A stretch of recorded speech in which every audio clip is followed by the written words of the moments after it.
Welcome to the Mile High Fi podcast. My name is Carl Jensen, and I am here with my co-host, Doug Cunnington. It's good to be here. We're in a special location.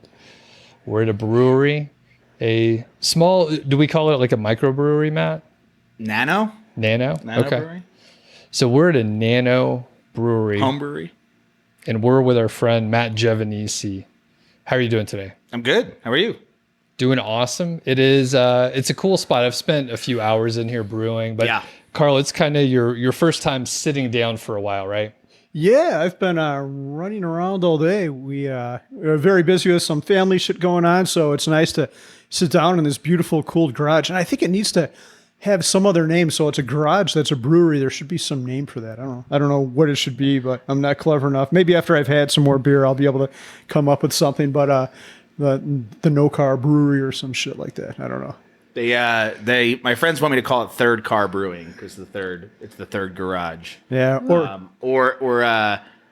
I had an idea for a name of a brewery, not this one, but I thought it'd be really funny if somebody called their brewery Jim's Auto Body because it's totally not like just name it something, name it another business entirely. Just random. Just a random, like almost like a speakeasy, you know, Yep. like a laundromat where you go, but it's like it's actual bar. Yeah, I've seen ones named like that. They call it the library or the schoolhouse. Yeah, and I guess the right. joke is, hey, honey, I'm going to the library. And Right. then you're actually going You're out at to a drink. bar. Yeah. So deceit. So we know Matt pretty well, and we have spent a lot of hours drinking beer and stuff. And we're going to let you do a proper intro. I think Carl had something in mind. I'm not sure when the thing under your notebook coming into play, or can I just launch into it, or what do you? I don't know. It will come into play. And what I was going to say, I was thinking about this interview before today on the way over here, actually. No, right before I left, or else I wouldn't have had time to bring my clever prop. And the thing I thought of with Matt is, I think I first saw you, the first time was a FinCon a long time ago. You're doing your rap on stage with that other, I don't remember what her name was. I'm sure Ashley, you do. yeah. Yeah, Ashley. And it was really good. And then you had that hashtag hustle thing, which was really good. I'm like, who the hell is this guy? And then you kept on coming up in my life because we have a pool.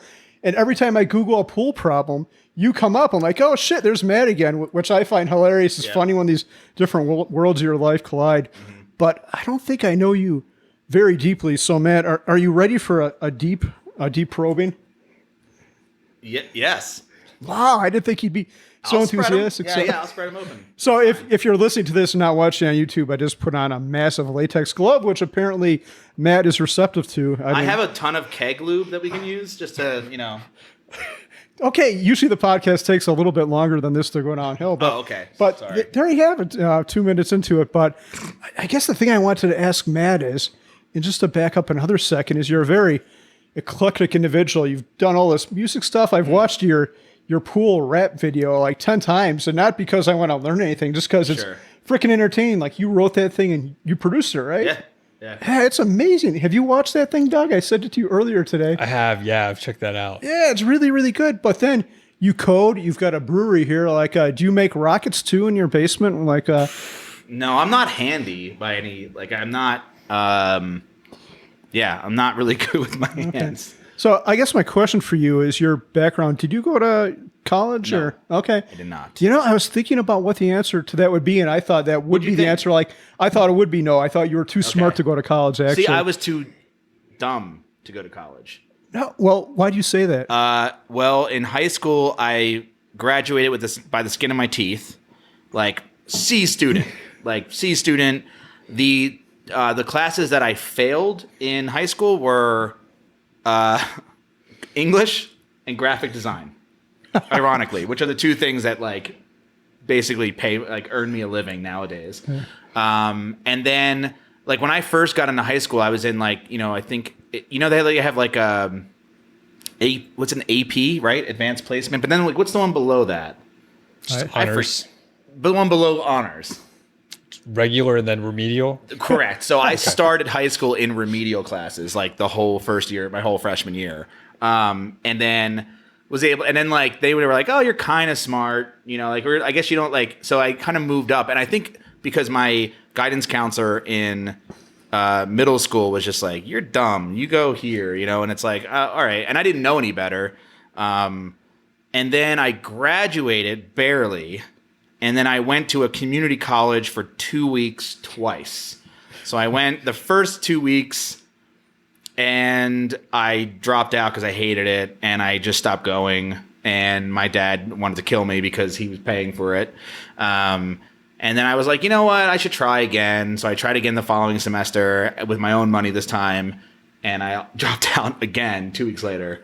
Thankfully got my money back the second time. But yeah, college wasn't for me because I pissed off a couple of teachers just being a clown. And, you know, it works in high school. It doesn't really work in college. So, oh well.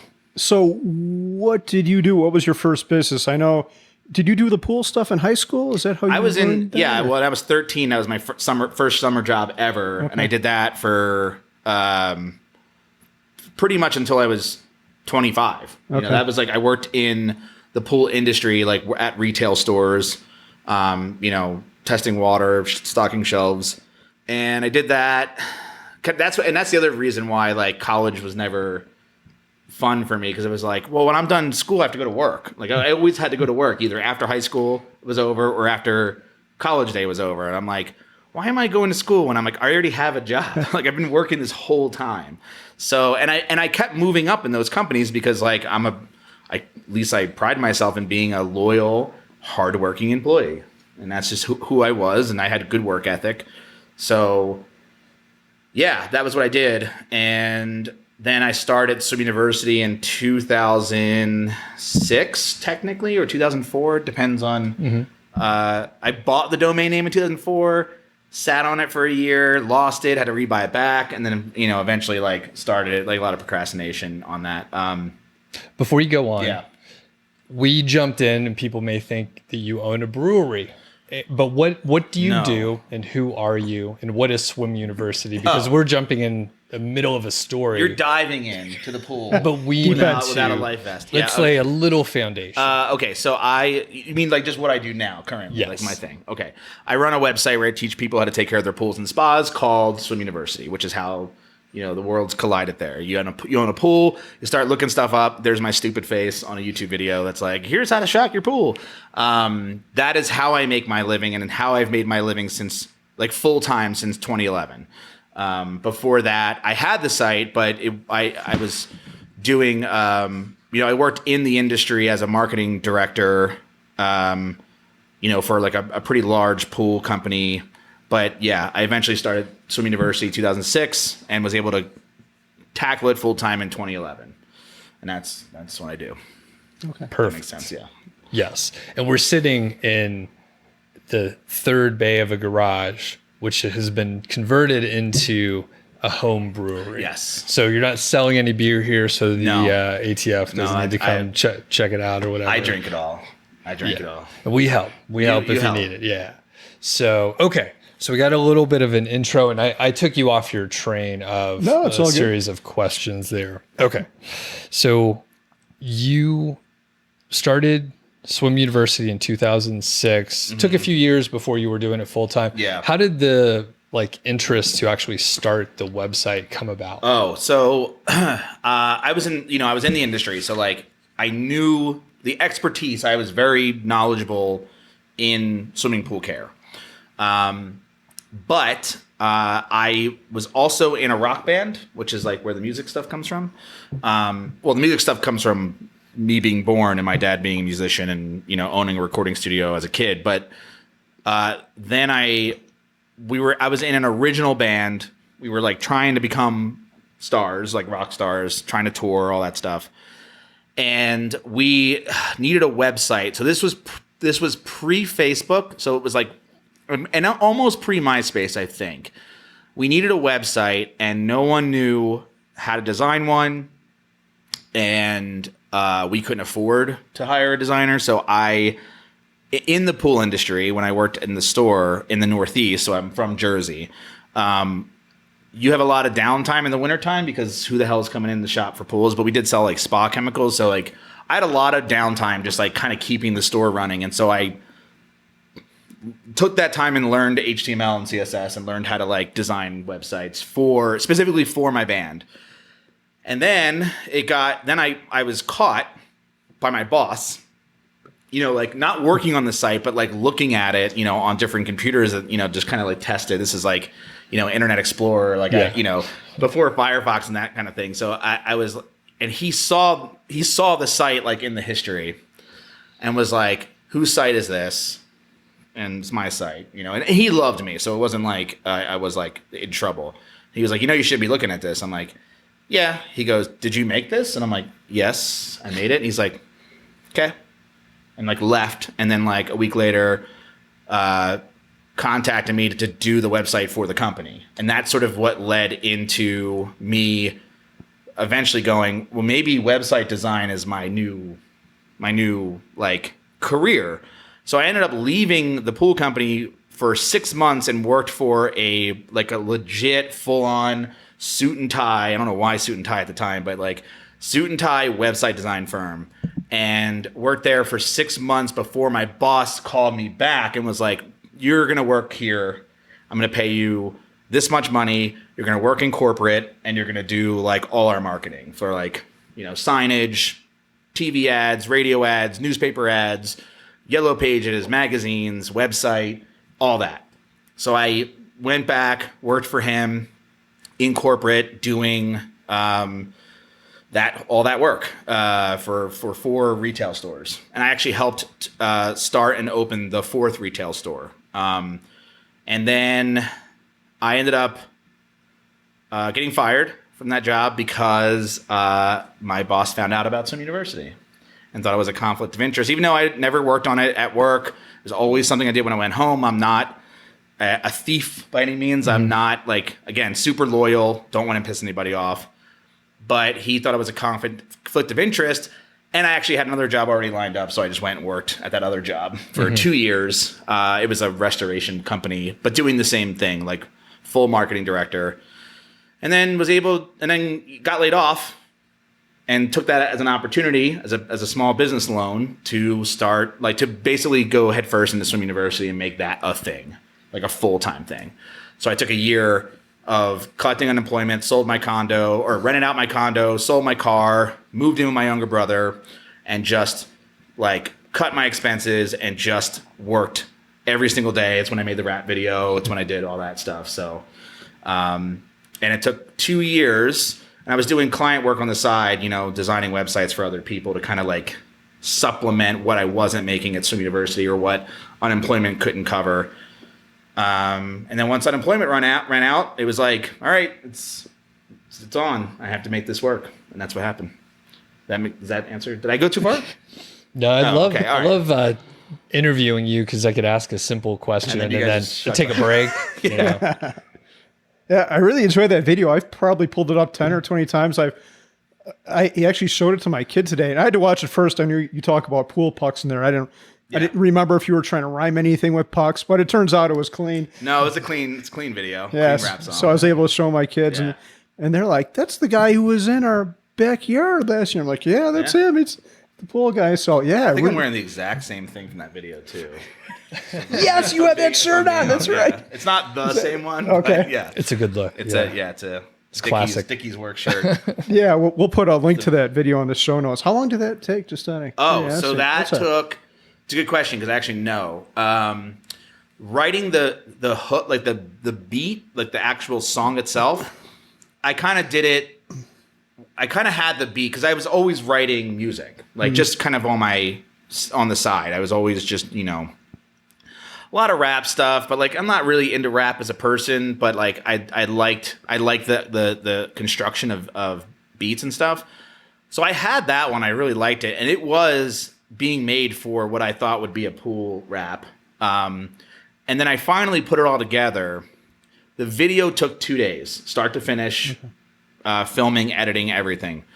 And I had to do it over one weekend because I rented a glide cam, kind of like steady cam thing. It was like $200. And I just got my friend. We went out to my friend's pool, shot the whole thing. So I shot it on a Saturday, edited it on a Sunday, launched it on a Monday.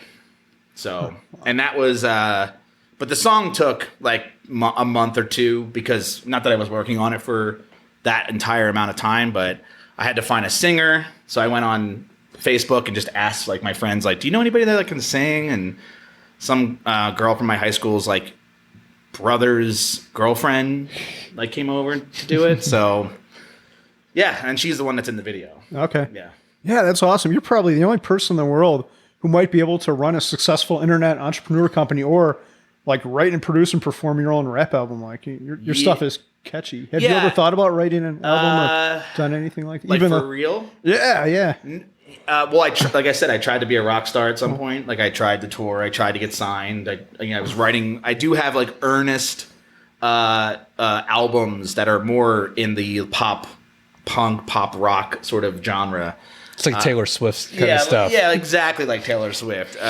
More, I always said it was like kind of like Sugar Cult, Jimmy Eat World kind of Hoobastank vibes, you know. And rap was something I did as a joke in high school. Friends of mine came out with a song. They had a single that they made, and they were like, they would burn the CD, they wore it around their neck like on a chain. They were like in high school, like distributing it for $1 a CD. And they're friends with these people. And I thought, and this is like during the time where it was like the East Coast, West Coast, like Detroit, like, you know, the rap battles.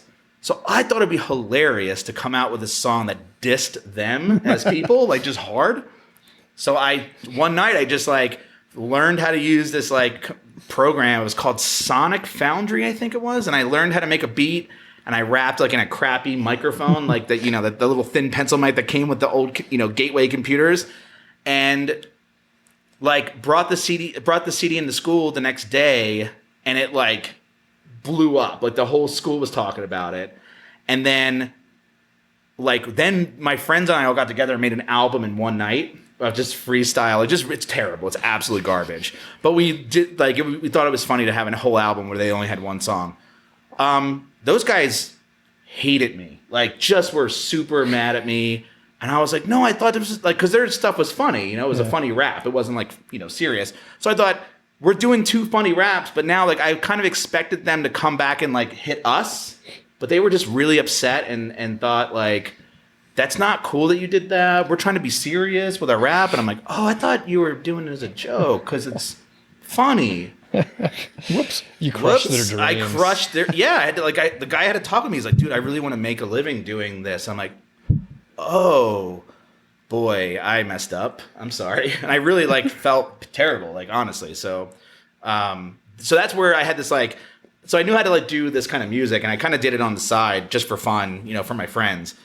And I thought, what's a good way to get Swim University out there?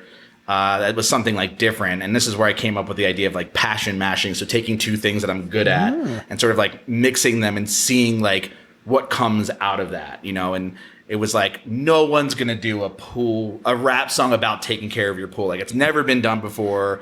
It's stupid, but it ends up being good and catchy. And then people are like, oh, I really thought that was going to be terrible because it's just the idea of it sounds awful. And then when you listen to it, it's kind of stuck in your head. And so that's where it all started. That's where it came from. That's awesome. Yeah. For I guess the scope of how successful Swim University is, can you share traffic stats, earnings, some other maybe evaluation if you had to guess how much it's worth? So traffic, it's obviously a seasonal business. So May, June, we're getting 1 million visitors a month. And then in the slowest time, we're getting in January, February, 250,000. So I average that to be 400 to 500,000 unique visitors a month. And last year we broke 500,000 in revenue. This year we'll probably do about 600, 650 in revenue. So, and what is your source of revenue? So it's affiliate stuff with Amazon and one other e-commerce company. And then we sell courses. Oh, that explains I think you had a video called Fuck Amazon or something like that. Yeah, because they, in 2020, they cut my commissions by 50%. So I lost 50% of my revenue in that one revenue stream, and then was able to make up for it with our own product sales. Okay. And so now that's kind of where all our bread and butter is in our educational products, our digital educational products. Okay. Do you have? I don't recall seeing any ads on your YouTube videos. Do you do YouTube advertising? Or You mean like, do we have like the monetization turned on? Yeah, like the pre-roll ad. Yeah. Yeah. Okay. Okay. Yeah. see. So if you want that, shoot, I don't know that. Do I know the number? Yeah. So I think last year, for context, just turning on monetization on YouTube for Swim University videos was like $35,000 for the year. I think this year we'll do closer to 50,000. And then last year we ran ads for our own product, like in the video. And so all in total, because of YouTube, we made about 80 grand from YouTube. This year we'll do more. Cool. Yeah. So we'll do, I think, a little over 100. Okay. Just from YouTube. And then how many YouTube subscribers do you have to the Swim U channel? Today, we have a little over 93,000, officially becoming the largest pool maintenance YouTube channel, like today. By the end of July, we'll hit 100,000 subscribers, and we'll get our nice plaque in about 6 weeks after that. That's cool. Awesome. Yeah.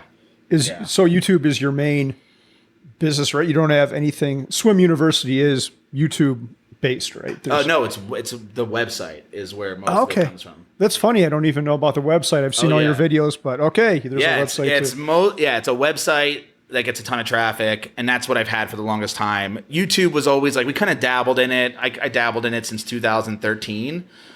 Didn't really take it seriously, although I should have.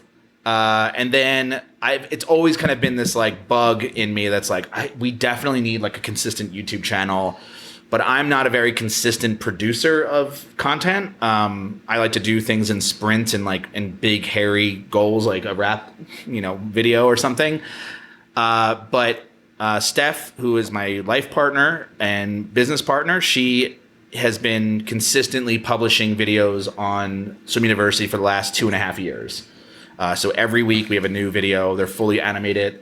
She does the scripting. I do the voiceover. So I read the scripts, and then she animates them. And yeah, that's what got the channel from like, I think we started with like 20,000 subscribers, and in like 2 years now over 100. Wow. Yeah. Pretty awesome. We'll be over 100. And then for the people that aren't familiar with this business model, the margins are really high because there's very low expense. Yeah, probably. Okay, so 90%, people can do the math. So the rough valuation of the Swim University business, if you had to guess. So what is it? Isn't it monthly revenue times 36? Do we have? That'll get you ballpark. So you could also take the annual revenue and multiply it by 3. So then it would be like, let's just take, it's about 1.5 million. Okay. Yeah. So just so people have a good understanding of like the small little business is generating like huge amount of cash. Yeah. If you sold it, potentially, I mean, that's a conservative estimate. That is conservative because we have an email list of that's large and segmented. So like we have a huge list of pool owners around the world. We do have these products that are assets as well. We have YouTube channel. That's a huge asset. Yeah. And we're even we're going to try a third revenue stream in 2022 to see if we can even like bump up our valuation, but and just like solidify ourselves in the industry a little bit more. But yeah, I mean, it's kind of like, it's the whole thing. I've been doing it. Yeah. I mean, that's it. Awesome. Yeah. I've got a 2-part follow-up question. Have you ever had anyone offer to buy it? So that's part 1. And number 2 is I can see like, so I actually have a pool, and these pool companies send you crap like all the time. Probably every week or two, I get some catalog in the mail out of pool stuff. I could see them. Do they harass you for partnerships? Have you ever been approached by them? Yeah, for sure. The Swim University was almost bought twice. And this is like, and it could have been bought 3 times. In the early days of Swim University, I got an offer from an e-commerce company, and I had to think on it, and I ended up not doing it. And I had met them in Las Vegas. I had another e-commerce company fly me out to California. I didn't know that they were pitching me. They were just like, hey, we want to hang out with you. And I was like, okay. So they kind of made it like, we're buds, right? I'm like, yeah, of course we're buds. So I got flown to California for the first time in my life. I've never been on a flight that long ever.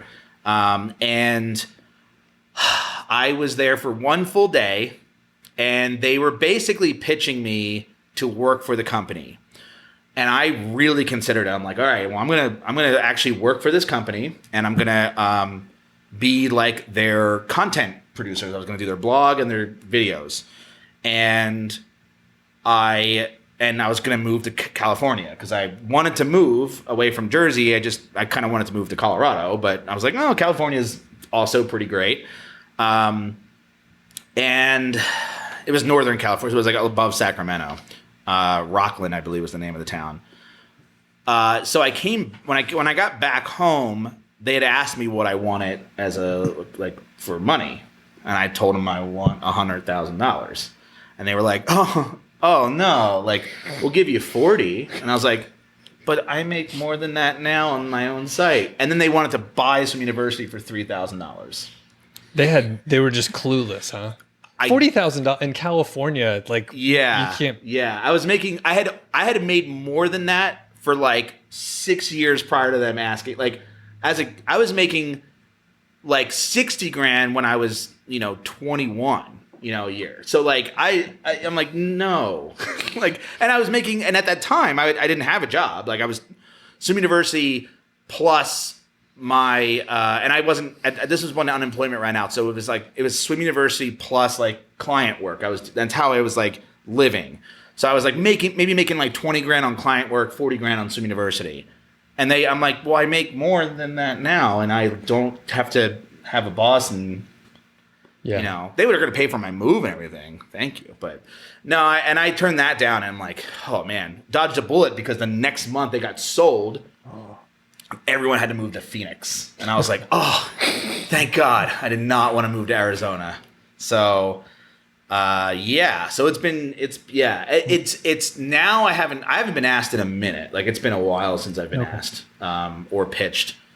I think because now it's sort of like it's bigger, so it's everyone knows it's more expensive, but and it kind of operates in its own little section of the industry. So yeah, got it. Did you have another question, Carl? Yeah, that was the two, right? Yeah, I think that might be it. I'm kind of surprised if any of these places had any brains. Like it always amuses me. They're sending this big lump of paper out. They could probably be much more effective by leveraging you and the internet to try to you know what? themselves. I am actually also surprised that I haven't been approached more often for that. But I'm glad I haven't, personally.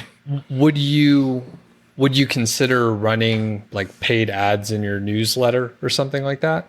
I did for 3 years. I sold advertising specifically in the email newsletter. The problem I ran into, and it may not be the same problem today, the problem I ran into a few years ago was like a lot of the pool companies weren't advertising direct to consumer.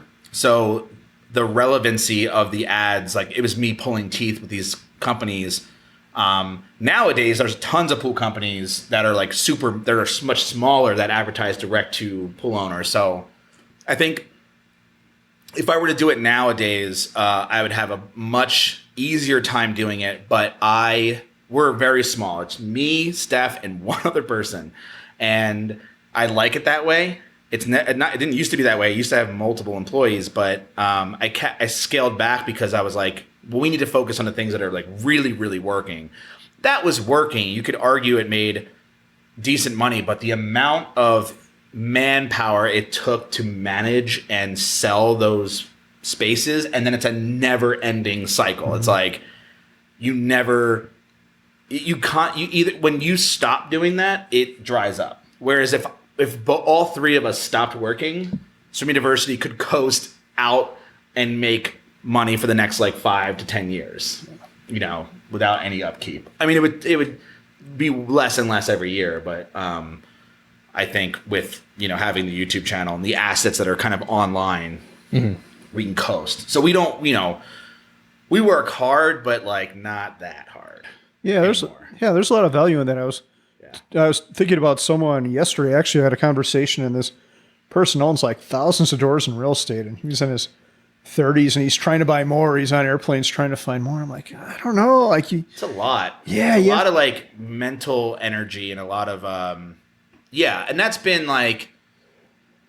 I used to be very, proactive like that. I wanted to like have multiple businesses, multiple like revenue streams, and you get really like ambitious in the beginning. And then nowadays I'm like, oh, I have this. Like, I'd rather just be here and I'd rather drink. And it's like, oh, if I have to like constantly have all these emails coming in, or I don't know, it's just all of that stuff starts to pile up, and it becomes like this mental energy that you have to like, that is taxing. That's, and now it's like, I don't have to do anything.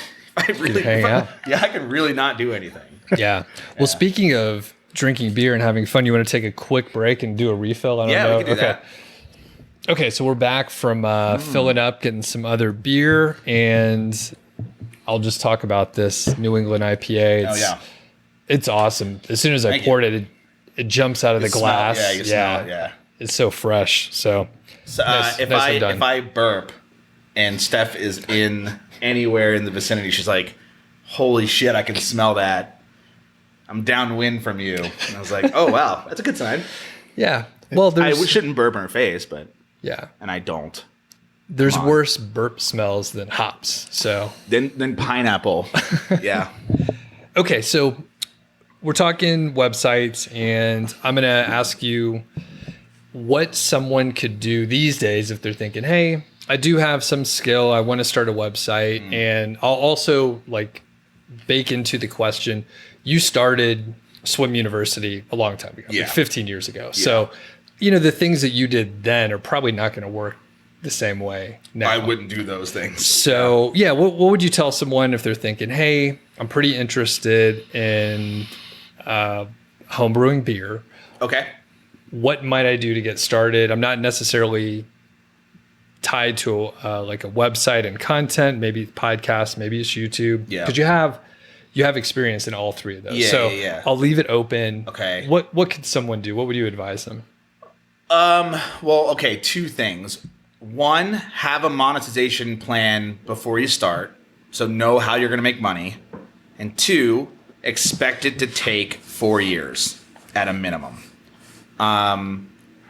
And for me, it took 7. So I say like conservatively 4. You can do it faster than that.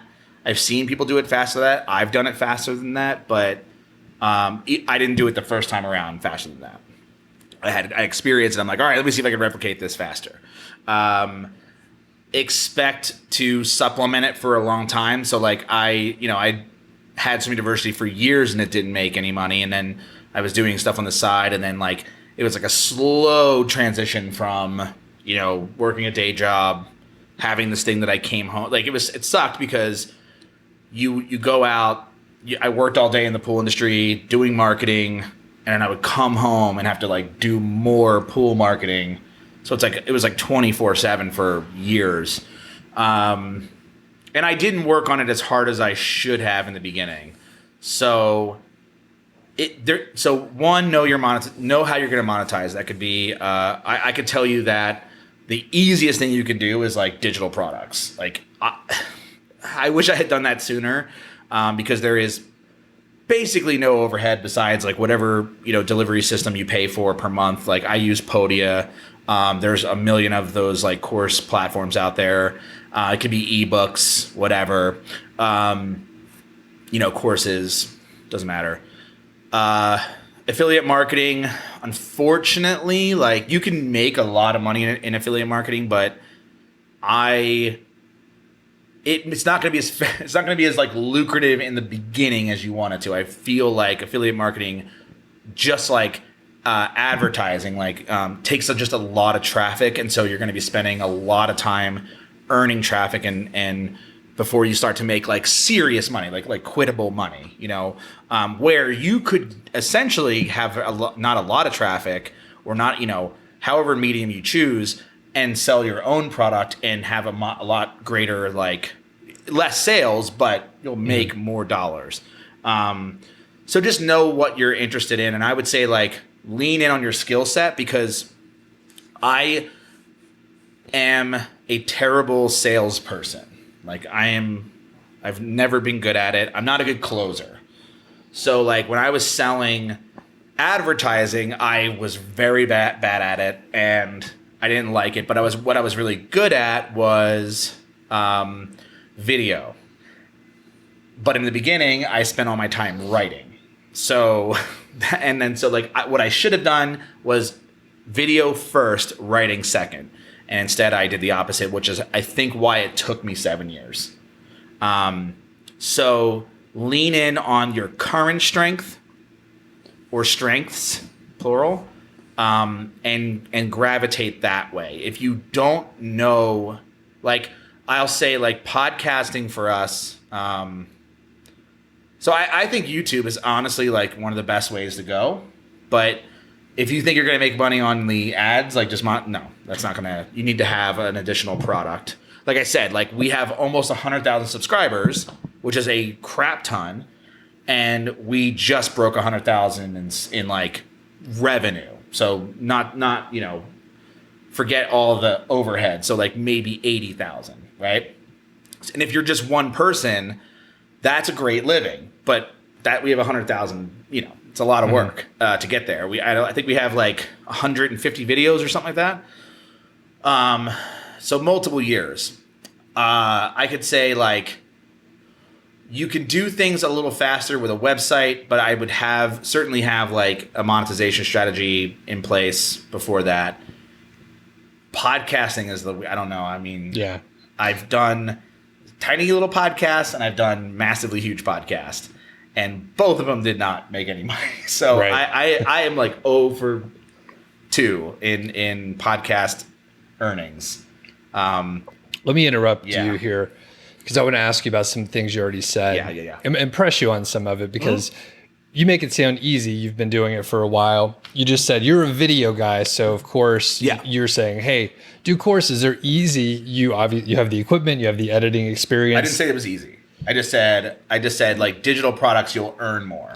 And you said start off doing digital products. And I'm like, how the fuck are you going to sell anything if you have no audience? So there's a couple major hurdles with just starting with digital products. So one is if a person has not done any, say, video, or they haven't created any material or a digital product, they may think, well, that's really hard. And then let's say they do create it, then they don't know who to sell it to. So there's a whole, we'll back into it, but I just want to, there's listeners out there thinking, oh yeah, sounds easy. And then when they sit down, they're like, I don't know what to do. So do you have any advice for people that maybe don't know video yet? Maybe they've never done a digital product and they have no audience. What do you do? What does this hypothetical person do? Like, what's his strength? Let's say they're a software developer and they make 6 figures. They're a smart person. I'm describing Carl and myself. We had software backgrounds. There's a lot of people in our audience. Have you guys ever made software before? Like on your own, for your own like sales? Yeah. Apps for the iPhone. You have? Yeah. Have you sold them? I never sold them. I just gave them away, but I did sell my service. Like people paid me to make the apps. To make them? Okay. Yeah. So okay. Then here's what I'll say. Because I guess I kind of took this route as like a backup, and here's what I'll do. I think this is the best way to do it. Decide on an asset and a service, right? You are skilled at one thing, whether it's software or whatever. Let's say it's software in this case, since you guys both come from that world, okay? And you work for a software company, so like this is a side business. So what I would do in your case is like that's my skill set. It's code. It's not writing. It's not video. It's not all that stuff. You would have 2 businesses essentially. You'd have your service business, which is like, helping people design stuff or being a consultant to help them like build their own apps. But meanwhile, you had a side, I'm developing my own app that's going to make money. And that's your asset. That's the thing that's going to take 4 years. The service side is going to take hopefully like immediately, weeks. And you'll start making money. And that thing just kind of like fuels this other thing. and then you get, you kind of go and go and go, and eventually, hopefully, if your monetization strategy is correct or is lucrative, I should say, not correct, lucrative, then you can go no more client work and kind of focus on this, because that's essentially what I did for Swim University. It was just website design, so it's technically coding, but it was like, I'm going to help people design their websites, and at the same time, I'm going to spend my off hours doing, and then you might get the argument that like, well, I have kids, it's like, yeah, they're great. People love them. It makes it. I mean, I don't, so it's hard to say, but it does make that more difficult for sure. Time is, figuring that. I'm again not the expert, but that's what I would say. All right. Yeah. Perfect. Okay. Yeah. Because it's a long time since I've had to think about like. Yeah. Well, and I try to. Thanks for putting up with me. I try to ask questions, so I almost sound like an asshole, because I know when I listen to podcasts and they just make it sound like, oh yeah, you just do 1, 2, 3, boom. You did. I mean, you prefaced with longer, harder. And, so when I say digital product, software definitely counts, right? Yeah. Because I just think the margins there are there's no overhead to sell them, and the supply is endless. And you can charge an insane amount of money for digital stuff depending on what it is. Right. For me, I feel like, why would you? And I say this going into this side of things shortly to test it out, but it's like, why would you ever sell anything physical? It makes no sense. I understand why, but I'm just saying that like, there's so much more overhead with like shipping and like development and all that, customer service. But yeah, I mean, software is hard. I mean, sure. That's not easy either, by any means. I think what I do and the product that I sell could not be easier. Like and it just so happens to fit with what I do for a living. So it's like, or what my skill set is. So it's like having a course is just, it's so easy. It's just an easy like product to sell.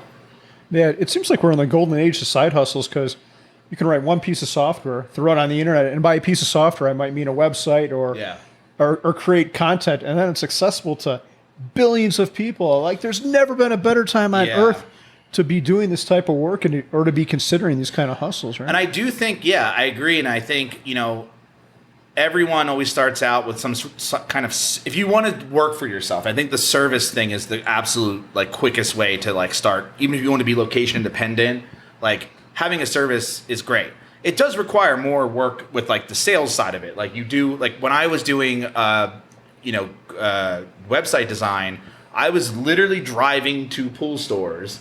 That's where I started, because I knew both worlds.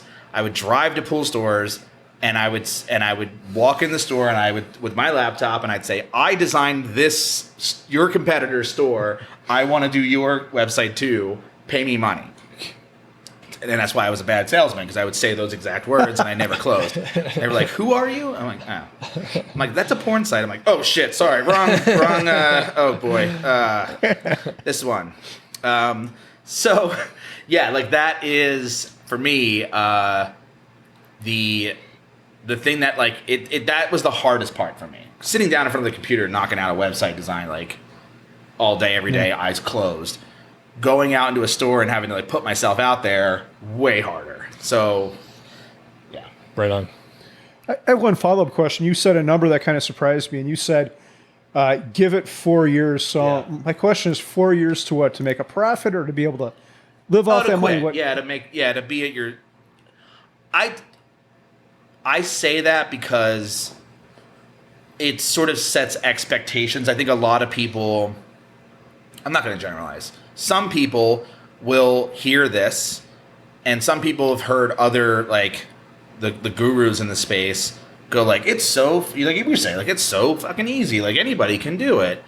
And they, like, try for 6 months, and they're like, it didn't work. This sucks. And they give up. And it's like, yeah, man, it's going to take way longer. Like, you have to give it. And so, for me, I say give it the old college try, even though that doesn't really apply to me. That's a 2-week thing for you. It's a 2-week thing. Give it the old, high school try of 4 years, and I think like, and I think that I'm just setting expectations when I say that to be like, and I've talked to enough online business owners where like that seems to be like in the rough general area where they're like, oh yeah, like 4 years I was able to basically do the asset thing, like the asset started to pay off, because they worked on it and they were able to like transition away from client work or their day job into their asset business. Mm-hmm. So I think it's, and I think it's great to have like, it's the same thing if you didn't want to do your own business, right? If you worked a job and you got paid, you better have an asset, right? Like, because that money's got to go somewhere to something that's going to earn you more money, and that could be a business, that could be a house, that could or multiple houses, that could be just the stock market, index funds, whatever. It comes in many forms. Business is just one of them, and I think I think business is the most like bang for your buck, but requires the most time. Yeah. I have one other comment, and this might be a question, might be a comment, but you said something earlier, the term, I never heard this before, but passion mashing, I think is what you said. And yeah, your thing was pools and like internet stuff, like videos. And I think there's a lot of power to that because everyone's passionate about something. I've got some weird relatives. They're telling me there's a group of people passionate about My Little Pony. So, dog, I don't know if that's your thing. It's not my thing. A brony? Is that what it's called? Yeah, you're brony. If you're a man that likes My Little Pony, you're a brony. Really? Yeah. So if you're a brony, I guess you could have a YouTube or Instagram or whatever the hell those people do and stick it online, and there's something for everyone. It's a formula for creativity. I think it's kind of just, it's like name 2 things you're good at, and see if there's a way to mash them together. If you just have the gift of gab and you're also into My Little Pony, maybe a My Little Pony podcast is a great, like passion mashing project for you. Maybe you're good at home brewing and you're passionate about forestry. Like maybe, and so you make, tree beers, or like, you start to use like nature in your brewing, and you like all of your beers are unique now because it's all foraged, stuff from around your local area, and that's your like entire, and then you could start an entire brewery based on that alone, because it's like, oh, it's so creative. Like literally no one's done that idea. So if anybody wants to take that, I mean, like mushroom beer. Yeah, that is a thing, right? There's a brewery in Illinois that does that, right? But imagine an entire brewery that every single one of their beers incorporated some like local nature piece. Like that's never been done. Yeah. Could be the little spin that puts them over the edge, Are you a brony, man, or? My brony? No, I've never seen the original or the remake, but I do know they exist. I know a lot about it, but I don't watch it, no. I think I watched a documentary on bronies. Jesus. I think I did. I think it was on Netflix or something. Really? Yeah, I think that's why I know about it. Okay. Yeah, I know a little more than I would have expected. It's a thing. It's a subculture. Yeah, I think you know more than you should, but maybe this is an opportunity I'm more of a for furry. That's my thing. Oh God. Takes a turn for the worse again. But maybe this is an opportunity for a beer, My Little Brony. What kind of beer, Doug, would that be if Matt brewed My Little Brony? Ooh, I don't know, some sort of a farmhouse thing. Probably. You know what? I know exactly what it would be. It'd be a New England IPA with that glitter stuff in it, that edible glitter. Nice. Have you ever had one of those beers? No, they're insane looking. They look like straight up like glitter potion, but it's edible glitter. Okay, so this brings up another question. After you've drunk a couple of these and you're pissing out in your backyard in the moonlight, does your pee have a beautiful glitter rainbow, or do you think? Or I don't know. That I don't know, but I'm willing to test it. Does the glitter make a reappearance? Is what I want to know. Does it actually dissolve, or does it just pass right through like corn? Oh man, it's a good question. Like, you're gonna have to get some like what is it? Your kidneys that filter out? No, your liver that filters out. Yeah, both. So I don't know. It's a good, yeah. Passion matching. All right. Passion mashing. There's only one way to find out. Yeah. We will. Yeah.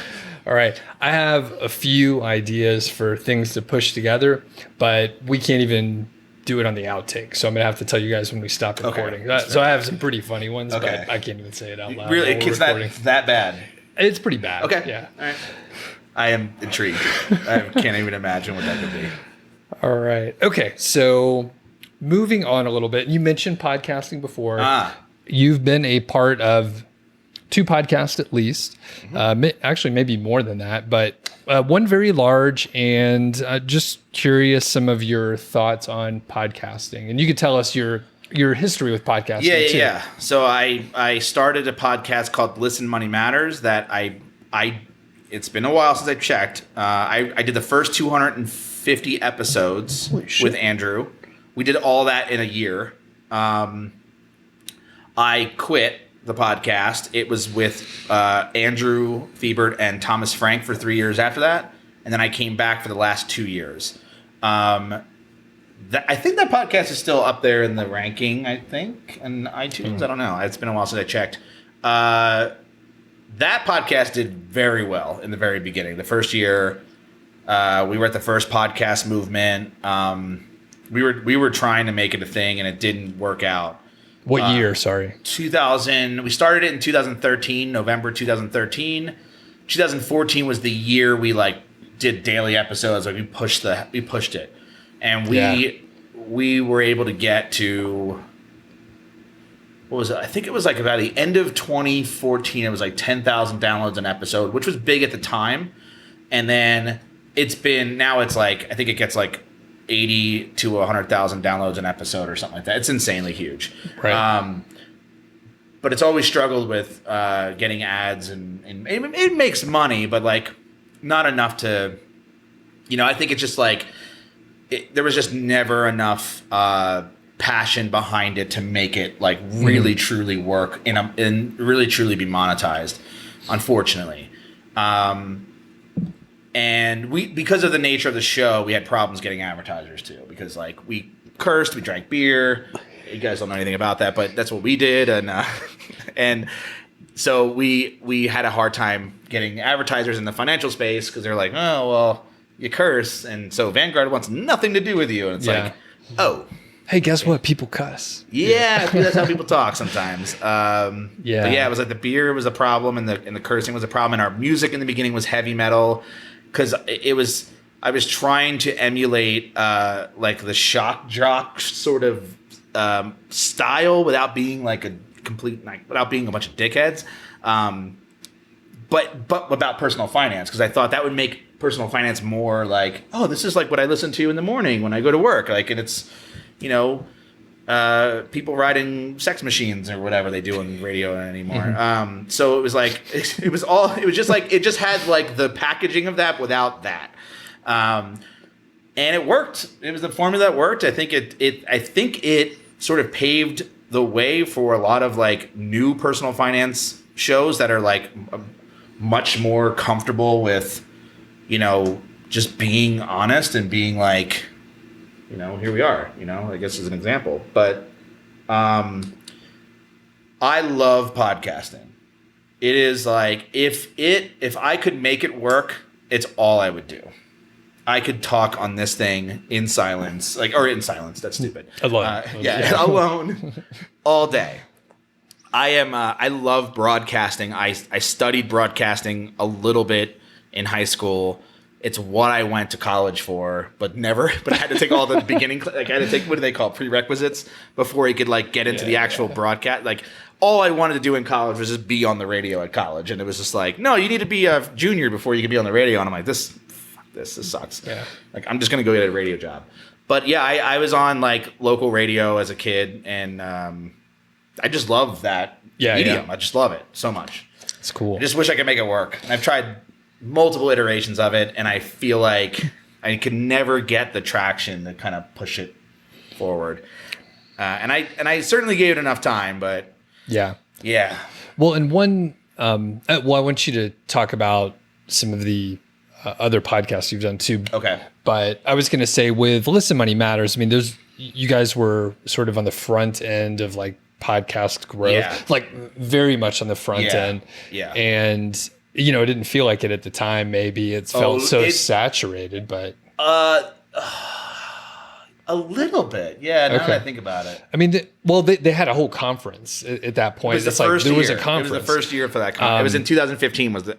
Or no. 2014 was the first conference, yeah. But you guys were a little ahead of the curve because I think, like, I have a very small podcast, not this one, and it does well. I make very good money on it, and it's very niche, it's very specific. But at the same time, I think people now in 2021 they recognize they want to get in front of audiences, and now. I wonder with 100,000, downloads or whatever, 80 or even 50. Yeah. That's a lot of people. That's a lot of people. And you sell ads, I'm assuming. I do. And that's, I think, that's the hurdle for me personally. Yeah. It's just that, like, I am all about the creative side of things when it comes to podcasting.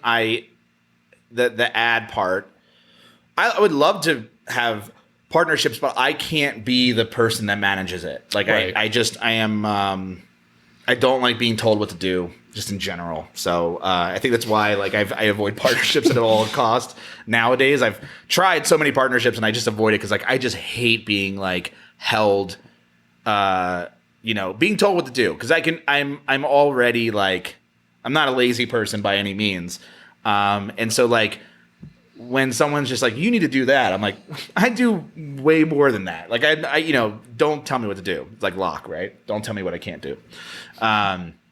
So I think that's the reason why, unfortunately, that medium doesn't work for me, unless there was somebody there that, like, handled all that stuff and they were like, you have to do an ad. Mm-hmm. I love reading ads. I really, truly love reading ads. I love reading an ad and just, like, messing with it, like, in real time. I think it's, like, so much fun. Yes, yeah. Well, and I keep telling you about the Bill Burr, and I know you listen to his show. God, that's like, that's like the idea that I wanted to go after, because he obviously doesn't give a shit. Yeah, he's doing his thing anyway. The problem is that, like, he has a producer. Yeah, but I also get, every time I've ever done that, it's like, you didn't say this word right. I'm like, get out. I'm done. Fire that. Fire that advertiser. I know.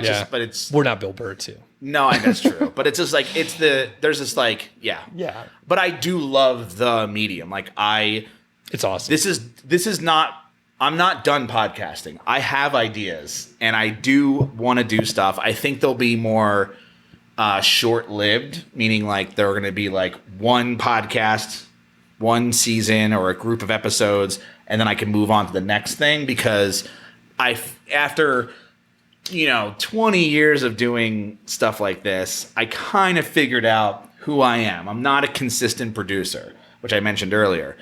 I am a person that, like, just goes whole hog in on a project and, like, literally will forget what time it is, what day it is, and, like, have this, like, incredible focus. And then when it's done, it's like this huge relief and I feel great.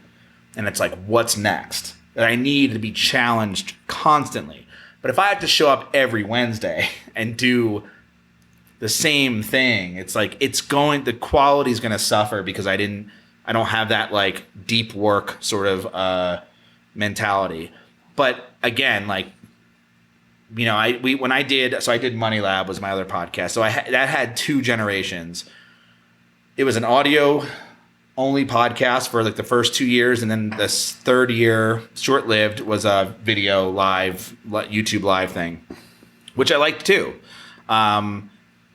It just never really made any money, and it was like, and it became, like, in the beginning I was, like, gung ho because it was a new project, and then, oh shit, it's Wednesday, you have to do it again. I'm like, all right, like, what's today's episode? Like, I don't know, like, and I was kind of looking around, like, on a note card, and it's like, all right, hit live. And it's like, that show sucks because I didn't come with, like, fucking printed notes for, stuff like that. So I think when I was doing the audio version with Andrew, I had Steph be the producer.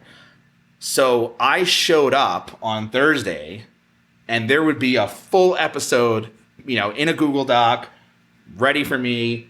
And we could just go. And it was like perfect. I didn't have to, like, once I would hit record, and I would stop. And that was the extent of my work. I did the thing that I was good at, which was like that, being on the microphone. Right. That stopped because the podcast wasn't making any money because, I don't know, we weren't getting ads. Yeah. I mean, so Man. that's the iteration. Was that a Lost reference? I heard you say Lost. Don't tell me what I can't do. That's a Lost, yeah. Yeah, that was a great show, except for the ending, man. Oh, yeah, I mean, like, yeah. Don't tell Locke what he can't do. Yeah. God, It's also a Monine song, if you guys are into Monine. Okay. So I think you hit upon something really, really important. You said, I don't like being told what to do. And I think that's kind of defined your life. It's maybe why you didn't go to college and you wanted to do your own shit. And I think there's a lot of power in that too, because when you don't have a boss, when you're just doing something because you want to do it, you're going to do a lot better job at it because you're passionate. You don't have anyone breathing down your neck. You're not confined to do it in certain hours. No one's giving you an outline. You're doing whatever the hell you want to do. There's a lot of... And I want to do a lot. Yeah. I had a boss that... I mean, the thing is like every boss I've ever had I liked, but they were also the reason I didn't want to... They're also the sole reason I do what I do now. Because I always thought in my head I could do that. Like, they're not that I never thought they were better than me, but they never, maybe I just met the wrong people in my life, but like no one ever felt like a mentor. And I've dissected this, so that's why I'm going into some sort of like pop psychology here. But I think it stems from me being 13 years old, working in a pool store, and having a bunch of fucking adults who own pools run in the store going like, my pool's green, I don't know what to do. And they're asking a 13-year-old prepubescent boy, like, what do I do with my house? And I go, oh, sir, you just have to, shot them. Well, give me your water. I'll do the sample and I'll test it for you. And it's like, I just felt early on in my life that like adults are not smart or special or superheroes. I learned that like, wait a minute, I'm smarter than them in this one thing, in this like sliver of an industry. But like, that is a lot of power. That's a lot of power to give somebody, I think. So like I took that and went, when someone comes, it was a power trip where like if someone came in, like I took a lot of pride in when they would ask me like, hey, I have this O-ring. And I go, what's the pump? And they're like this. I'm like, do you have the model number on you? And I'm like, yeah, read it out loud. I'm like, okay. And I would just be able to grab the O-ring and like, there's your O-ring. Because I would just memorize like part numbers and to me, like knowing all that was like a superpower, right? Because it's like an adult comes in, I'm 16, 13, 16, whatever. And I'm just like, oh, this is here you go. Like pull it off the back of the shelf, like boom, here you go. Like, how'd you do that? I'm like, this is all I think about all day long. Like I've seen people like you a million times today. I think that is what like made me such an anti-authoritarian type of person. And my dad being a hippie, I think also like drilled it into my head, like, don't trust the government. Kind of, not that I don't trust the government, but like, I don't trust the government. I think that's a healthy thing to do. I mean, I just don't trust adults in general. Like, I think all adults are the same. You can be a really stupid adult and you could be a really smart adult. And the same is true the opposite way. You could be a really smart kid or a really dumb kid. Yeah. It's like age does not determine wisdom. Yeah, I agree. I've got one other experience, but not wisdom. Yeah, I've got one other follow-up question for you. You said you had issues selling ads on the podcast because you use profanity in your heavy metal, but then I think things have changed. You see like Joe Rogan uses a lot of profanity talks. But doesn't he only he only sells like supplements and shit, right? No, he has some mainstream stuff. Mainstream stuff. Okay, I think so. He got like $100 million. I think Spotify is paying him $100 million. So I wonder if things have kind of changed and maybe. Oh, for sure. Okay, so do you think you would be more successful even if you did everything the exact same as you did back then? Right now, do you think you could? Yeah, I think Listen Money Matters had had it gone down the way it should have went down, which was like in the beginning, you know, I was in charge of building up the podcast and getting like it was not my idea, but like I knew all the technical sides of like the audio engineering and like producing the show. I edited the show, you know, and then Andrew was supposed to be like the money person, like the guy that's like, we're going to monetize this. But the only way to monetize a podcast at the time was advertising, and still is. He realized also that selling advertising sucks for him. Like he hated doing it. I hated doing it. And then he was like, oh, I want to do software. And I'm like, oh, well now we're in now I don't know, like that's a whole nother business. So like now we have to wait another 2 years to like build the right software and come up with the idea for the product when we have a successful show and we could be selling advertising right now. And so that's why I left, to be honest, because it's like I couldn't wait another year to like earn money from this thing that was actually successful and in terms of downloads, but not in terms of dollars.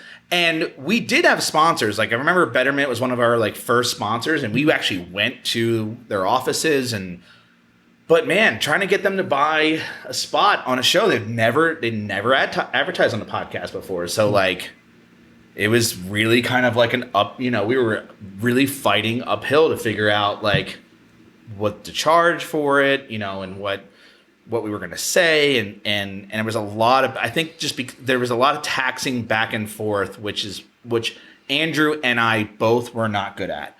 And he wasn't even good, and he'll admit, like, not even good at podcasting. So like he was a really a fish out of water, but he had knowledge about money, and that's where his strength was.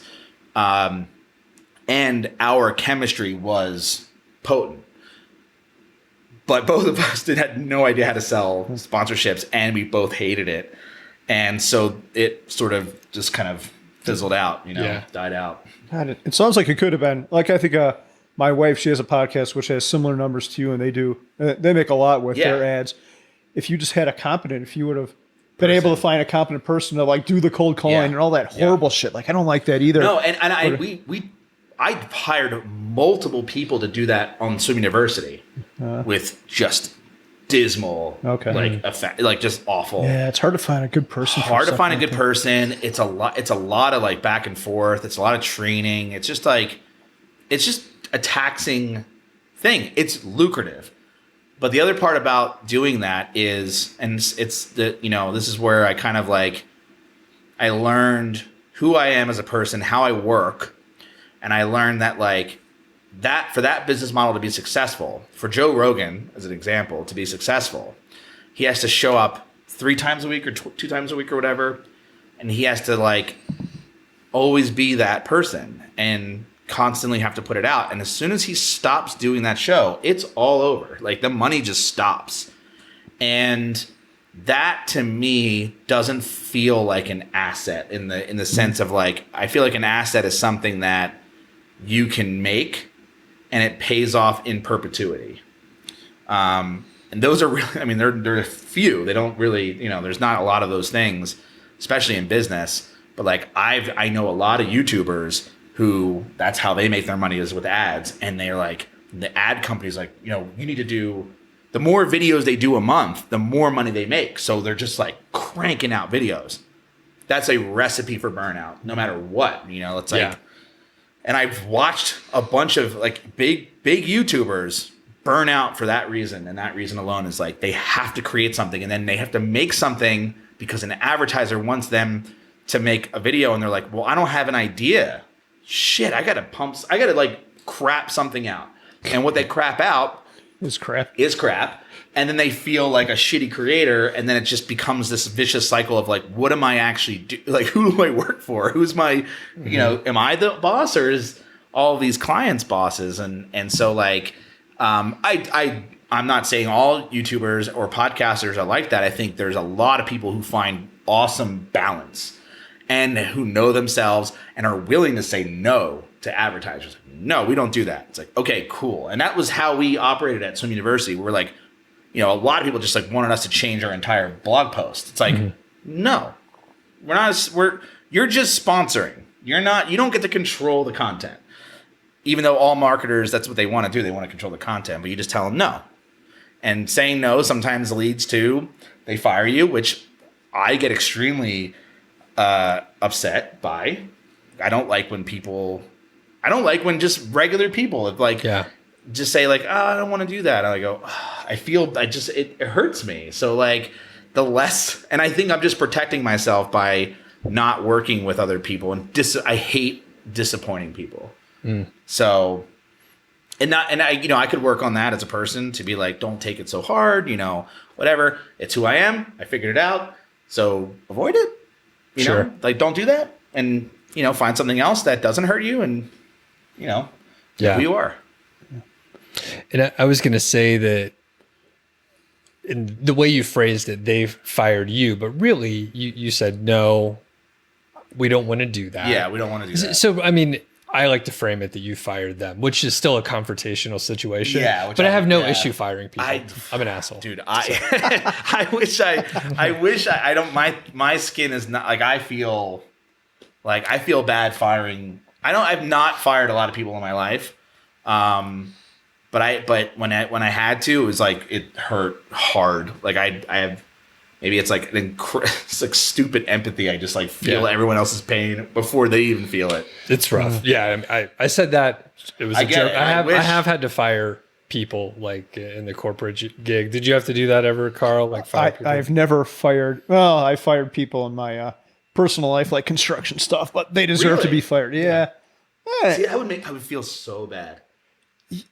I'm the type of person who would feel bad, but the stuff they did was so atrocious, and I could tell they didn't give a shit, and there was no quality, no pride of work, and just Mickey Mouse stuff. So I didn't feel bad, but usually I would be the type. If they had been putting any effort into it, if I felt I could have worked with them, it would have been different. But just, I need a GC, because even in this space, which I GC'd myself, the drywall is bad, and I called and I expressed complaints, and they're like, well, yeah, we'll come out and fix it, but we'll have to charge you. I'm like, no, forget it. Like I already have like the whole thing planned. So like, you just screwed me up. Like you just made it worse. And I was just felt, I didn't stand up and like do what I probably should have done, which was like, be like, no, man, you have 2 days, come out and fix it. Or I don't know. What do you do? I guess, what do you do in that case? You don't. Yeah, if you've paid them already, you're kind of screwed. Yeah, you're kind of screwed. Okay, so good news. You may revisit podcasting. It's not over. Yeah. Oh no. And it may be. I have all the equipment. I'm locked in. All right, so we'll keep an eye out for that. I'm excited. I know a lot of people that listen to your shows, and they were very sad when you stopped producing them. So they'll be looking forward to new projects. I think it'll be a little individual podcast, like multiple kind of like project podcast, as opposed to like every week, same time, same place. Yeah. You'll go down with a couple kegs of beer down to the studio. Yeah.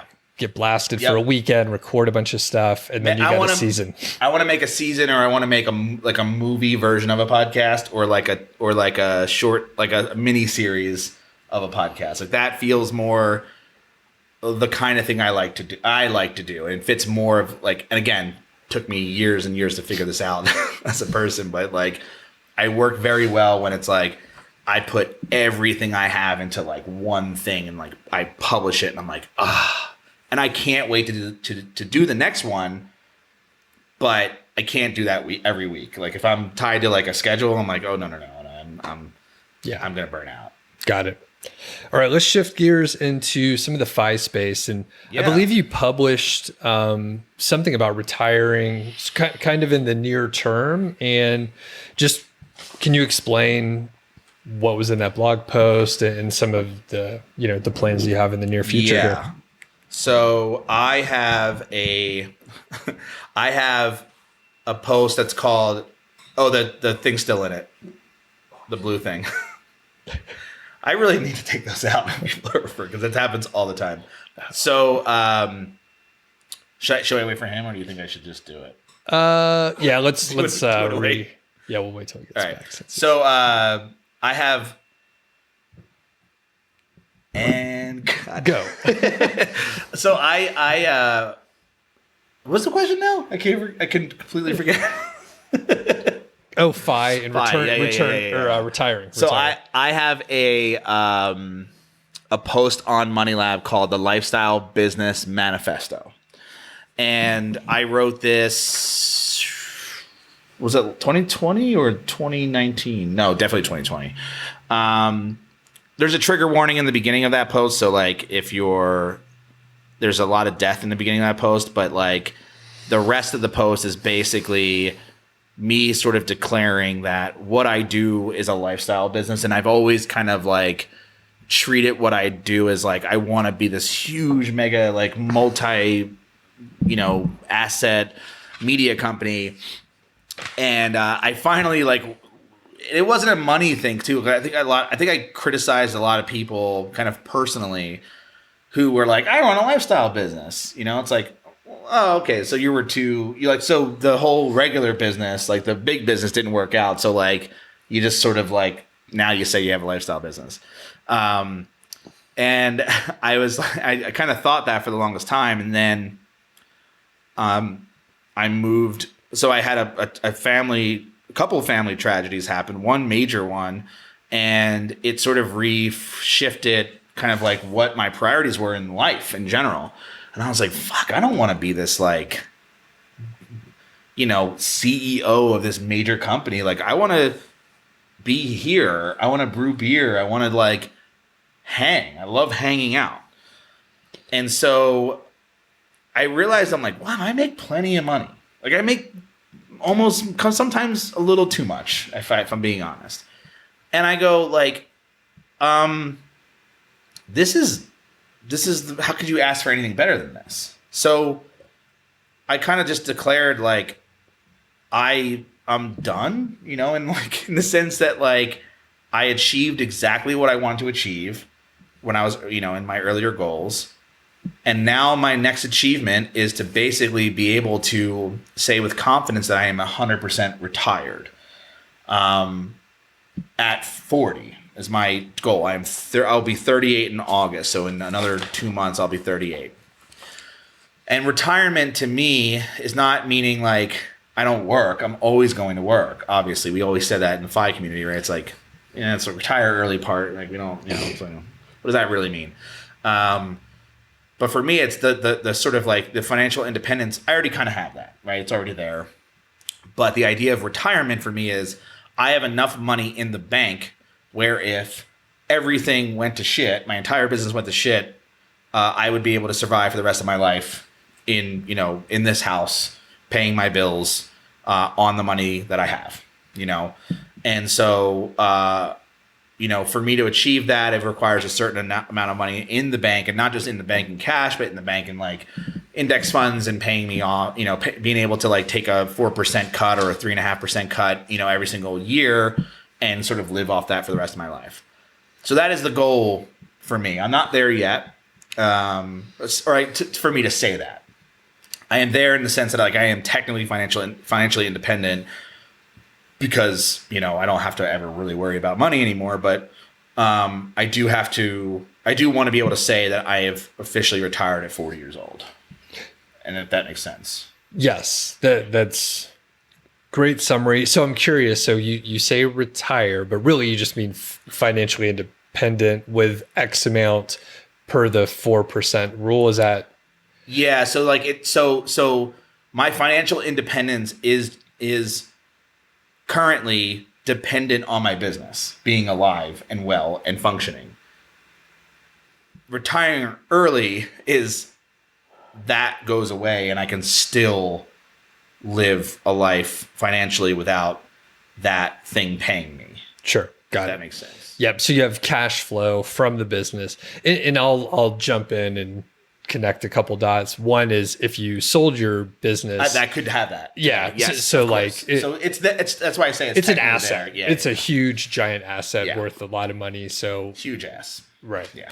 Okay. So very good. In the retirement thing, it gets funny when people are like, "You're going to stop working." It's like, no, you're not really going to stop working. Yeah, and it's like, what does that even mean? It's not. It's more of a milestone as opposed to like a goal, right? It's not like So my goal is to like hoard enough money in the next 2 to 3 years after, you know, all this shit went down with me, to be like, all right, I'm taken care of, my family's taken care of, like we're good. Like, you know, in a very healthy, you know, we're not good like Warren Buffett's kids are good. We're good like, you know, I'm trying to think of somebody like Carl's kids. Like Carl's kids are good, you know, like everyone's good. So like, yeah, it's like, yeah, it's really, for me, it's about now. It's like that's why I'm not even working as hard now, because where I'm working on things that are my true passion, you know, and being okay with putting out work that doesn't have to earn anything, because I have the freedom and flexibility to do that, which is why I say I'll never retire. I'll still work. I just probably won't be paid for that work. You know what I mean? I'll be Yoko Ono and just like make like goofy fucking screaming albums. Scream, yeah. That can't wait for that. You know, modern art days, my modern art phase. Oh, Deep man. So yeah. Yeah. So what would?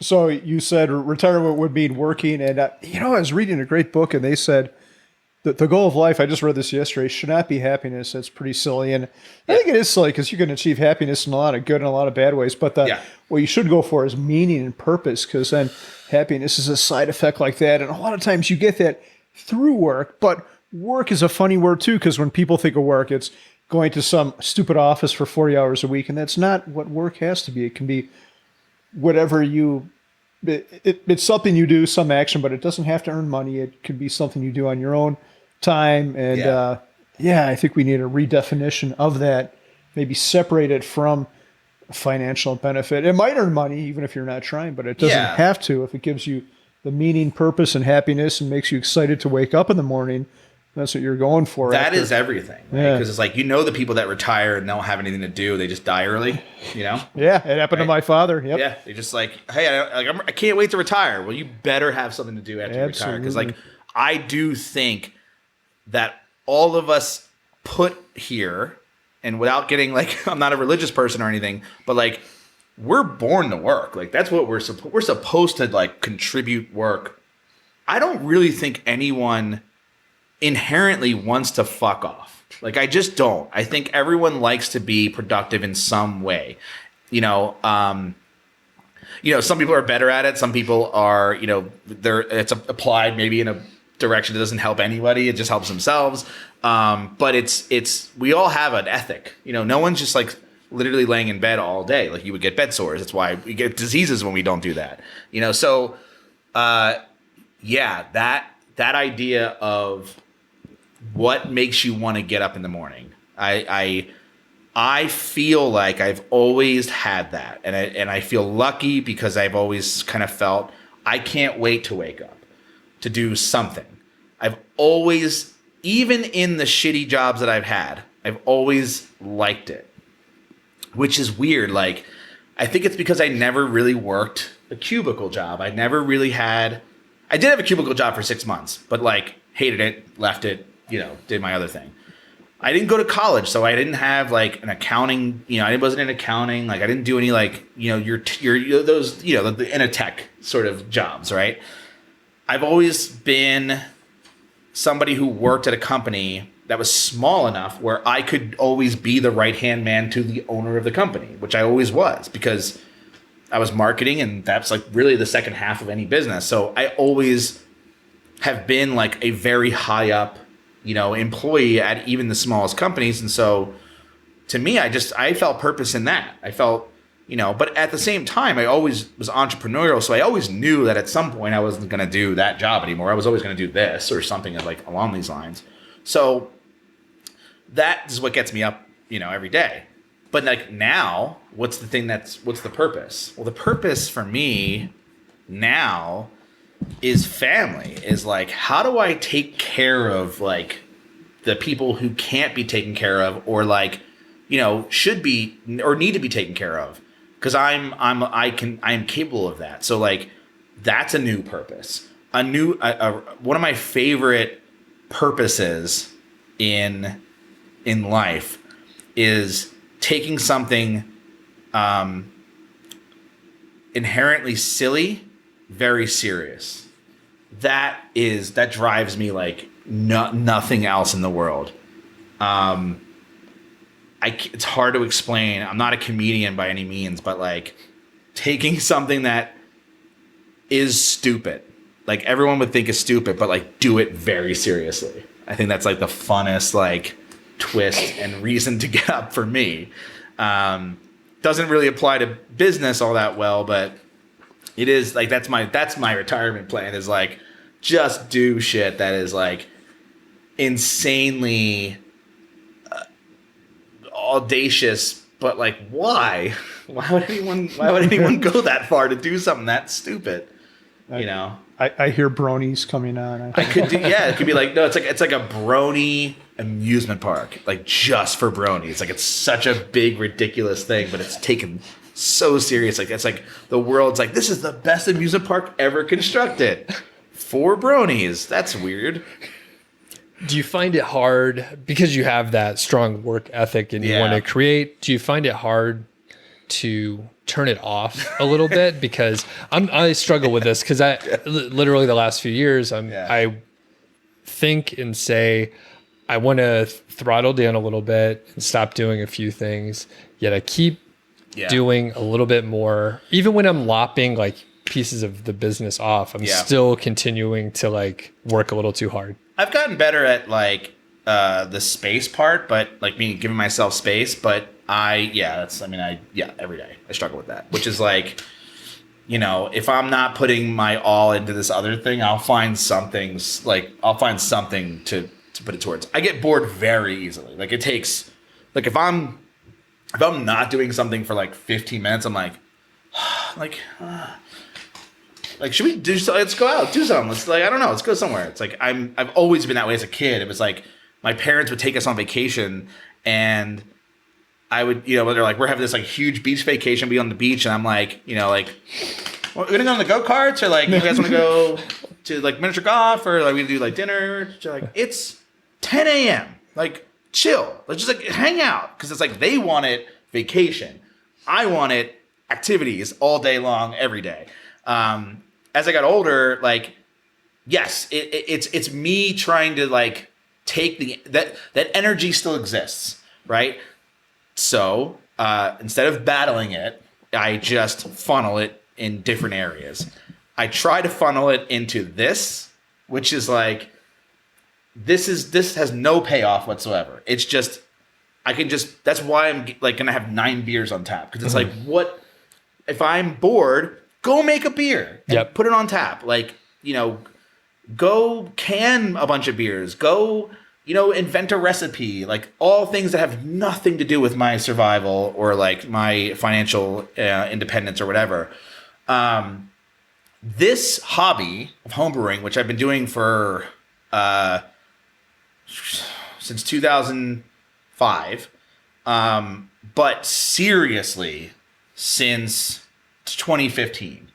2015 was a year where like I had this like brief moment in Jersey where like when I owned my own place, there was like 2 years where I took it very seriously. I had a kegerator, all that stuff. When I moved out into Colorado, I'm like, it's always been something I wanted to do. This has always been something I've wanted to build.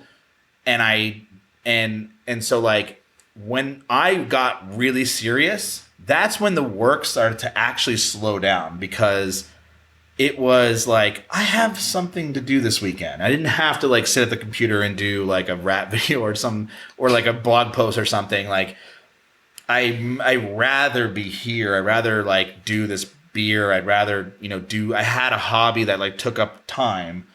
And that slowed me down in work and actually made me, you know, that and the tragedy was like the two things that sort of like, I had like brakes put on like my work, which was like, hey man, like I know you've got all this energy and like you're really driven and that's cool, but like, you know, try this, or like divert that over here, or divert some of that like energy over here. And so yeah, having a hobby was really important, and having like a new like kind of like reason to live was a new like was helpful in both of those areas. Yeah, that struggle is real. Your beach childhood thing, we were at the beach recently. I was looking around and like I've gone on beach vacations, but when I say beach vacation, I am not laying on the beach. I look at people doing that and I'm like, okay, that looks good for about like 1 minute, but you're laying there doing nothing. Like, get up and do fucking. So when we go on beach vacations, we're like running up and down the beach or boogie boarding. God, I can't stand sitting still. Like, this is the longest I could sit still right here, and it's because we're talking. I can't just. And you have beer too. Yeah, the struggle is real. Yeah, and I'm with you on that, and I feel the same way. And I've planned vacations where like you're busy the whole time. It feels less like vacation. That's you're running why late. I don't take vacations. You're stressed out, and you're like trying to do too much. And so all that together, like I see the people laying on the beach. And I'm not a beach person, by the way. I mean, I would go, but I think there's probably, especially with the meditation aspect, if you're like, you have to lay there, you have to get bored, you have to sit there for 8 hours and not be hammered. Which I mean, I can sit on the beach. I can do that. Like, dude, if you're on the beach and like you have a cooler full of beer, I could sit there all day. Yeah. But there's like, I do think that there's a, like people do have jobs where it sucks. Like, it's awful. It's I have never been this way. So it's really hard for me to commiserate with, but, and I don't mean this as like I don't know how I mean it. I just mean that like, I know people that live for the weekend, right? Like when they can't wait for their day off because they know what they have their whole day off planned. I'm like, even when I work, like all my like normal day jobs, like regular day, like being off for me sucked because it's like, well, I'd rather, I know what I'm supposed to do at work. Like, I don't know what I'm supposed to do when I have time to myself. Like, what am I supposed to do? So, I don't go on. I'm notoriously bad at two things that I think are kind of related. I'm notoriously bad at celebrating wins, and I'm bad at taking vacation. Because to me, both of those things are admitting that you succeeded, which to me is like succeeded at what? Like, no, I'm not the I don't know what succeeding is, but like I'm not the richest person in the world, and I'm not the happiest person in the world. So like I didn't succeed. What did I really succeed at? And like also with vacation, I'm so bad at vacation. Like I don't like to travel, but like I'm just like I don't want to go anywhere. Like I don't want to I like here. I like my life. I like what I've done with it.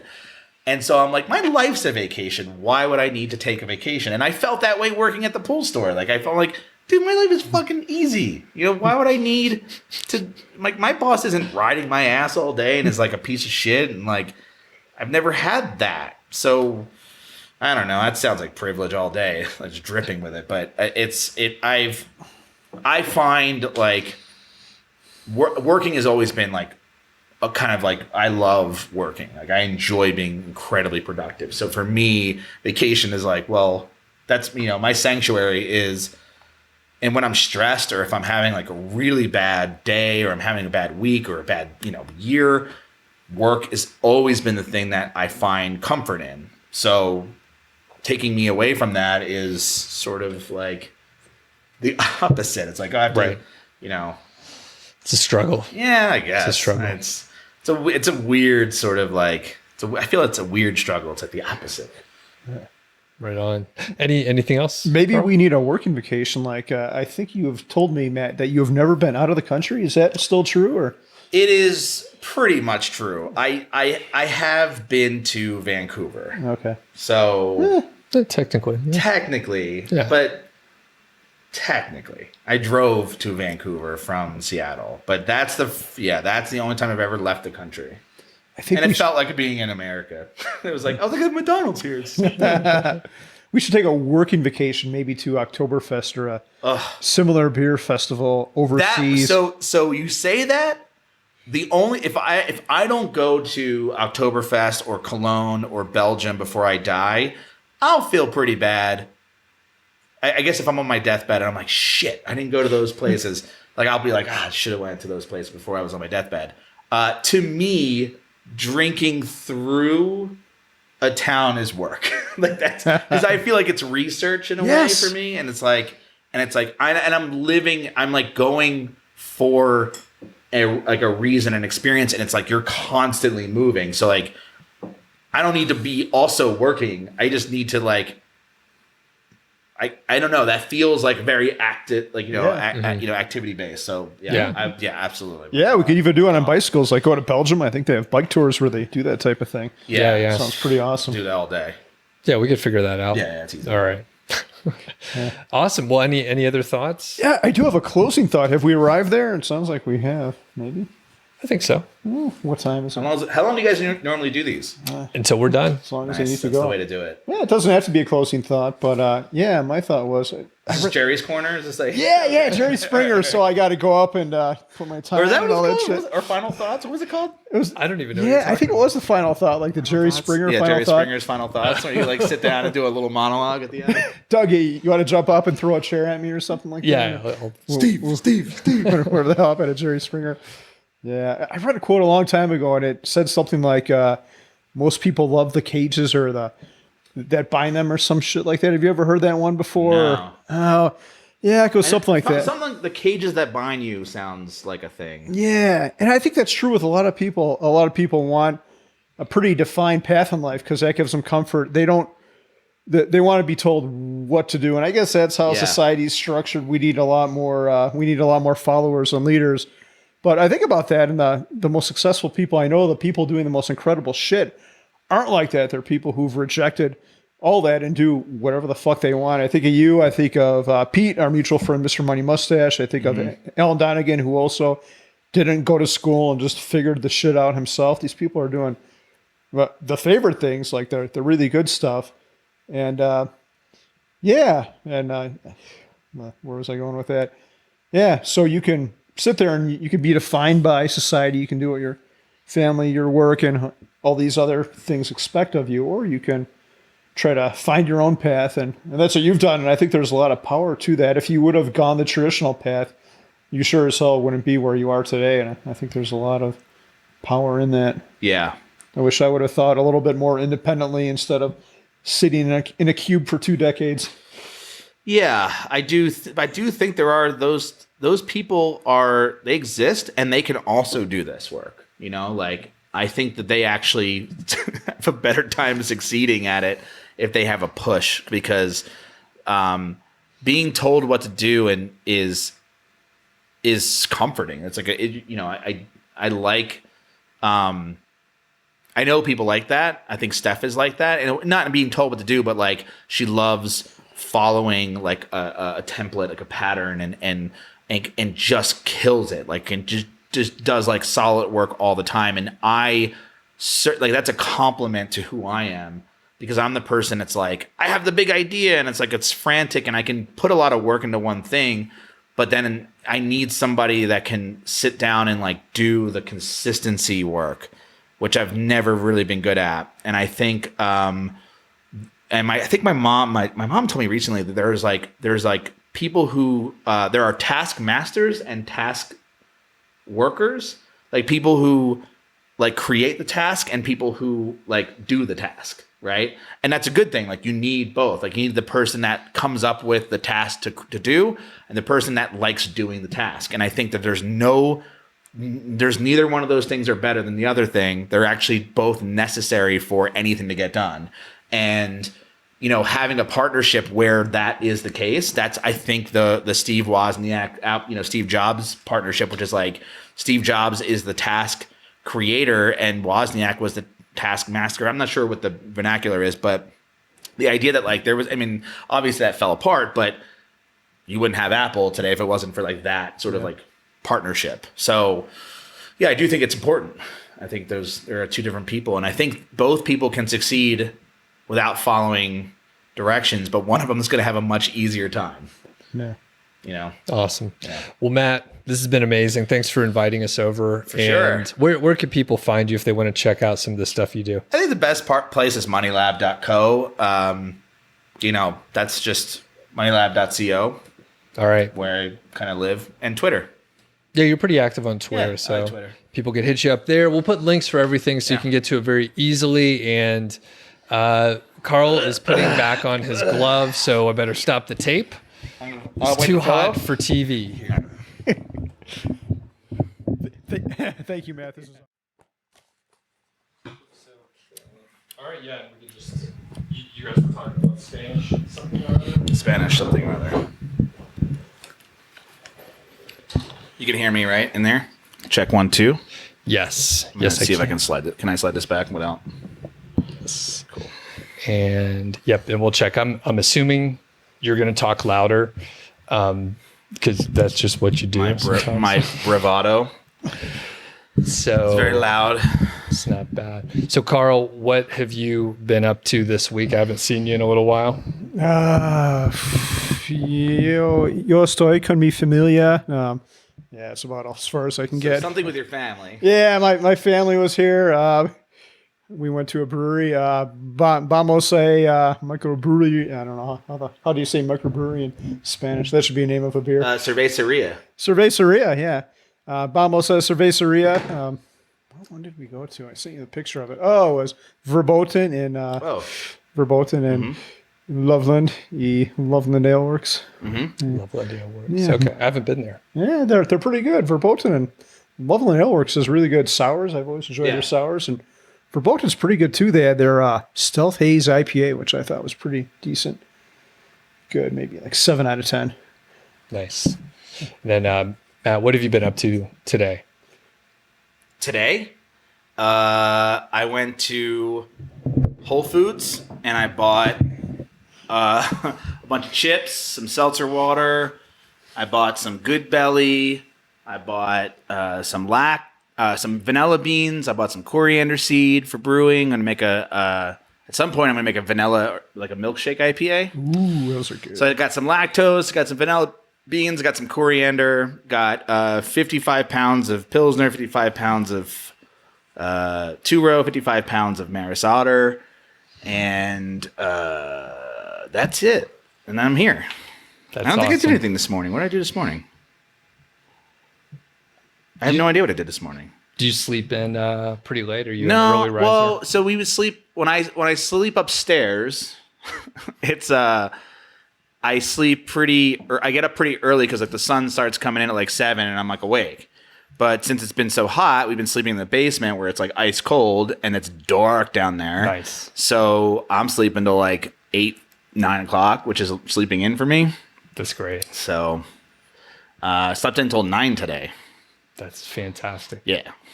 And I go to bed at 10, so it's like a lot of hours of sleep. You must feel amazing. I feel pretty damn good. Not gonna lie. I woke up at like 4:30. As soon as there's any hint of sun, I'm awake. The sky's like dark blue. Yeah.